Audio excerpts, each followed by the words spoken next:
बच्चों, आज मैं आपसे एक सवाल नहीं, एक छोटी सी बात से शुरुआत करूंगी। मान लो आपके घर में एक महीना कोई कुछ भी ना लिखे, ना खर्च, ना कमाई, ना काम, क्या घर ठीक से चल पाएगा? सोचो, क्या घर ठीक से चल पाएगा? बस इसी सवाल का जवाब है हमारा आज का चैप्टर, लेखन और शहरी जीवन, राइटिंग एंड सिटी लाइफ। ठीक है, तो आज का चैप्टर का नाम क्या है? लेखन और शहरी जीवन। आज हम बात करेंगे इसकी। चलो अब हम कहानी की शुरुआत करते हैं। ठीक है, तो शुरुआत में इंसान जो था वो छोटे छोटे गांवों में रहता था। लोग एक दूसरे को जानते थे, काम कम था, लेन देन भी सीमित था। तब ज्यादा चीजें क्या चलती थी? ज्यादातर चीजें याद से चलती थी। कैसे चलती थी? लोग अपनी मेमोरी के अकॉर्डिंग काम करते थे। लेकिन धीरे धीरे क्या होने लगा? गांव बड़े हुए, शहर बने, लोग बढ़ गए, व्यापार बढ़ा। अब क्या हो गया था? अब समस्या यह थी कि सब कुछ याद रखना मुमकिन नहीं था। सब कुछ याद रखना मुमकिन नहीं। ठीक है, तो यहीं से लेखन की क्या हुई? यहीं से लेखन की जरूरत पैदा हुई। यहीं से लेखन की जरूरत पैदा हुई। चलिए अब हम बात करते हैं मेसोपोटामिया की। किसकी बात करेंगे? मेसोपोटामिया। मेसोपोटामिया की क्या थी? मेसोपोटामिया एक जगह थी जहाँ दो नदियां बहती थी। जहाँ क्या बहती थी? जहाँ दो नदियां बहती थी। ठीक है, तो जहाँ पे दो नदियां कौन सी थी? एक टिग्रिस और एक यूफ्रेट्स। एक यूफ्रेट्स और एक टिग्रिस। ठीक है, अब क्या कहते हैं? इस इलाके को कहा गया, इसी इलाके को क्या कहा गया? मेसोपोटामिया। क्या कहा गया? मेसोपोटामिया। अब मेसोपोटामिया थी क्या? कौन सी जगह थी? यहाँ लोग क्या करते थे? यहाँ लोग खेती करते थे। दूर दूर से व्यापार होता था, मंदिर और राजमहल थे। ठीक है, क्या थे यहाँ पे? मंदिर और राजमहल। दूर दूर से लोग व्यापार करते थे, व्यापार का आदान प्रदान करते थे। अब सोचिए, इतना अनाज, इतना मजदूर, इतने सौदे, इसलिए यहाँ लेखन सबसे पहले विकसित हुआ। इसीलिए यहाँ पर क्या हुआ? लेखन सबसे पहले विकसित हुआ। यहाँ पर व्यापार वगैरह बहुत काफी टाइम पहले से था, इसलिए लेखन भी जो था वो पहले से मौजूद था। तो यहीं से लेखन की जरूरत पैदा हुई। अब हम मेसोपोटामिया की बात करेंगे। मेसोपोटामिया क्या है? मेसोपोटामिया एक जगह थी, दुनिया में एक ऐसी जगह थी जहाँ दो नदियां बहती थी। जहाँ क्या बहती थी? दो नदियां बहती थी, एक दजला और दूसरा फरात नदी। एक दजला और दूसरा फरात नदी। इसी इलाके को क्या कहा गया? मेसोपोटामिया। इसी को क्या कहा गया? मेसोपोटामिया। यहाँ लोग खेती करते थे, दूर दूर से व्यापार होता था, मंदिर और राजमहल थे। अब सोचिए, इतना अनाज, इतना मजदूर, इतने सौदे, इसलिए यहाँ पर क्या था? यहाँ लेखन सबसे पहले विकसित हुआ। सारी चीजें क्या थी? बहुत ज्यादा थी। मजदूर भी ज्यादा थे, अनाज भी था, इतने सौदे भी होते थे। तो इसीलिए यहाँ पे जो लेखन था वो पहले से विकसित हुआ, पहले ही विकसित हुआ। अब हम बात करेंगे कि राइटिंग कैसे शुरू हुई। राइटिंग कैसे शुरू हुई? ठीक है, लेखन की शुरुआत कैसे हुई? उस समय न कागज था, न पेन।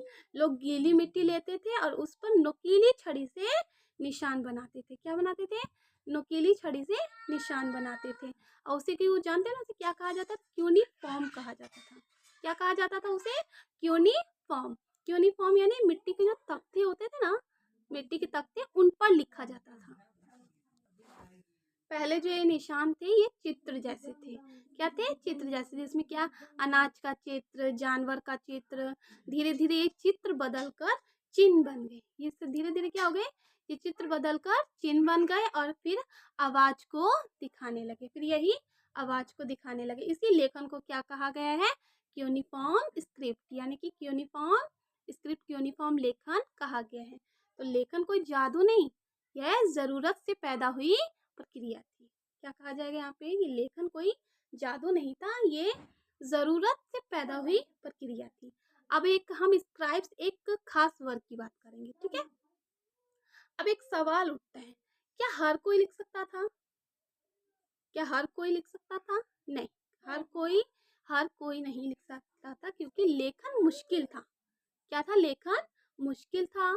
सैकड़ों चिन्ह याद करने पड़ते थे, सालों की मेहनत लगती थी। इसलिए एक खास वर्ग बना जिसे कहा गया स्क्राइब्स।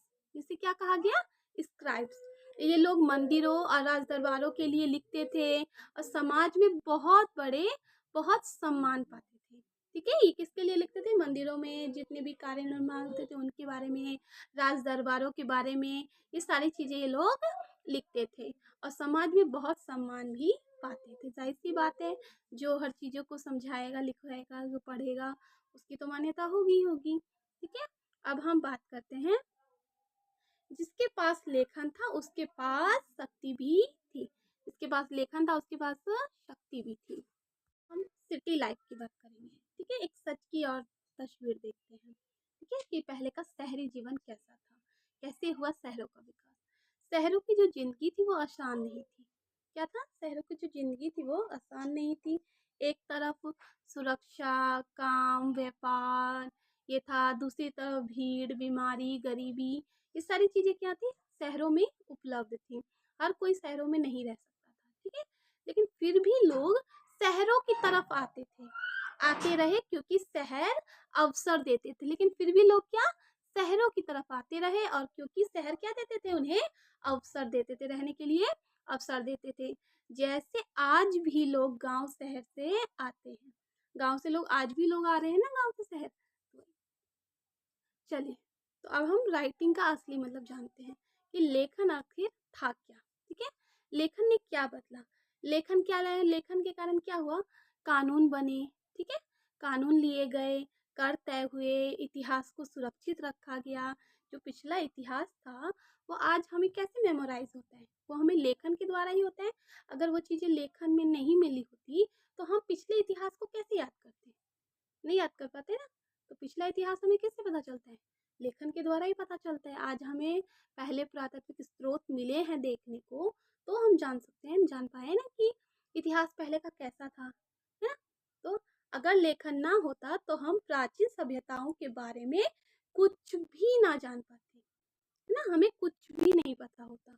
तो राइटिंग राइटिंग क्या हो गया? हमारी मेमोरी ऑफ सिविलाइजेशंस, यानी पिछली सभ्यता को याद कराने का एक तरीका। ठीक है, चलिए, तो अब हम इसके कंक्लूजन की बात करते हैं, निष्कर्ष पर आते हैं।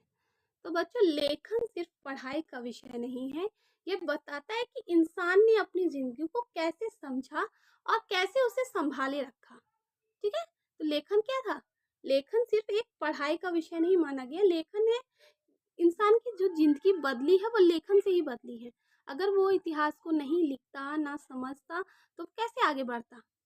पुरानी चीज़ों को देखकर ही तो इंसान आगे की चीज़ें अलग करता है, थोड़ा उसमें बदलाव लेकर के आया है। ठीक है, तो इसलिए कहा गया है कि ये इंसान ने अपनी जिंदगी को कैसे समझा और कैसे संभाला, ये लेखन की ही क्रिया थी। ठीक है, अगली क्लास में अब हम देखेंगे कि शहर और समाज कैसे बदले। ठीक है, अगले अगले इसमें टॉपिक में हम देखेंगे कि जो सिटी और जो सोसाइटी है उसमें कैसे बदलाव आया। ठीक है, अगर किसी को भी कुछ क्लियर ना हुआ हो तो पूछना बिल्कुल नॉर्मल है। ओके बच्चों, बाय बाय।